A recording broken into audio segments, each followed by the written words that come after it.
Israel और Iran के दरमियान युद्ध जारी है। इसी बीच मैं इस वक्त इसराइल में उस जगह पर हूं जहां पर इर्द गिर्द बहुत ज्यादा तबाही देखने को मिल रही है। यह तबाही हुई थी जून 2025 में, जब ईरान और इसराइल के दरमियान 12 दिन तक युद्ध चला था। ईरान की तरफ से दागे गए बैलिस्टिक मिसाइल ने इस पूरे इलाके में तबाही मचाई थी। यहाँ पे कई बिल्डिंग्स तबाह हो गई थी, कई बड़े टावर यहाँ पे तबाह हो गए थे। तो मैं पहले आपको दिखाने की कोशिश करूंगा कि यहाँ पे किस तरीके की तबाही हुई है, और साथ ही मैं आपको बता दूं कि ये जख्म अभी हरे ही थे, ये जख्म अभी बरे नहीं थे कि इसराइल ने यूएस फोर्सेस के साथ मिलकर ईरान पे अटैक किया, और अब ईरान की तरफ से बार बार मिसाइल अटैक्स किए जा रहे हैं। यहाँ पे कई इलाके तबाह हो चुके हैं। डिमोना इलाका जो है वहाँ पे तबाही हुई है, अर्द में तबाही हुई है, यहाँ के रेलवे स्टेशन पे अटैक किया गया, यहाँ के एयरपोर्ट पे अटैक किया गया। नॉर्थ इसराइल में जगह जगह पे ईरान की तरफ से मिसाइल दागे गए, और साथ ही हिजबुल्लाह की तरफ से अब लगातार मिसाइल अटैक किए जा रहे हैं।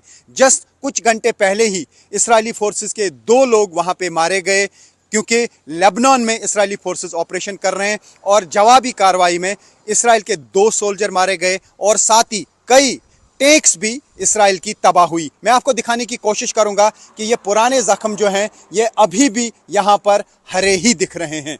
तो ये जो आप बिल्डिंग्स देख रहे हैं ये बर्बाद हो चुके हैं। इनमें से काफ़ी सारी बिल्डिंग्स ऐसी हैं जो हेरिटेज बिल्डिंग्स हैं, जो यूनेस्को की लिस्ट में हैं। आप देख सकते हैं यहाँ पे क्या तबाही हुई है। ये जून 2025 में उस वक्त तबाह हो गई जब ईरान की तरफ से बैलिस्टिक मिसाइल दागे गए। 12 दिन तक वो युद्ध चला, और उसके बाद सीज़ फायर किया गया था। आज भी सीज़ फायर की बातें की जा रही हैं, लेकिन ऐसा लगता है कि अभी ईरान बिना कंडीशंस के कोई सीज़ फायर करने वाला नहीं है, क्योंकि ईरान को लग रहा है कि आज तक उसके साथ धोखा हुआ है, और अब वो यहाँ पर कोई भी सीज़ फायर नहीं करना चाहेंगे। ये आप देख सकते हैं कितनी बड़ी बड़ी इमारतें जो हैं ये जून 2025 में तबाह हुई थी। अब इन्हें रिपेयर करने की भी कोशिश की जा रही है, लेकिन ये पूरा इलाका जो है ये इस जद में आ गया था, और जो इन घरों में लोग रहते थे वो अभी भी बेघर हैं, वो अभी भी बाकी जगहों पे रह रहे हैं, और ये अभी भी पुराने ही ज़ख्म यहाँ पे इसराइल में देखने को मिल रहे हैं। साथ ही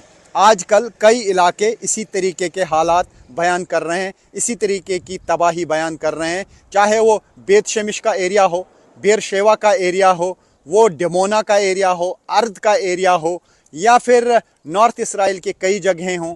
तो इसी तरीके के हालात आजकल जगह जगह पे देखने को मिल रहे हैं। बार बार अटैक्स हो रहे हैं, बार बार सायरन्स बज रही हैं इसराइल में, और लोगों को बंकरों में जाना पड़ रहा है, और यहाँ की ज़िंदगी जो है आम जिंदगी वो काफ़ी मुतासिर हुई है।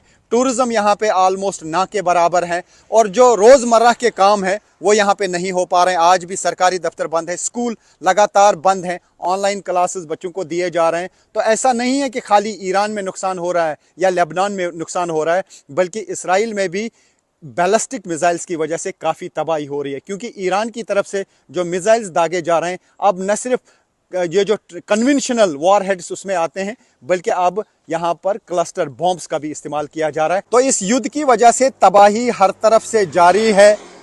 इसराइल में जगह जगह पे इसी तरीके के हालात देखने को मिल रहे हैं। जून में भी काफ़ी सारा डैमेज यहाँ पे हुआ था, लेकिन आजकल भी आए रोज़ यहाँ पे इसी तरीके की तबाही देखने को मिल रही है। साथ ही ईरान में भी काफ़ी नुकसान हुआ है। लेबनान में 10 लाख से ज़्यादा लोग बेघर हो चुके हैं, और साथ ही जो साउथ लेबनान है वहाँ पे इसराइली आर्मी अंदर जा चुकी है, लेकिन उनके साथ लगातार हिजबुल्लाह मुकाबला कर रहा है। हिजबुल्लाह की तरफ से लगातार रॉकेट्स और मिसाइल्स बरसाए जा रहे हैं इसराइली फोर्सेस पर और नॉर्थ इसराइल पर। तो ऐसे में फ़िलहाल युद्ध का सिलसिला लगातार जारी है।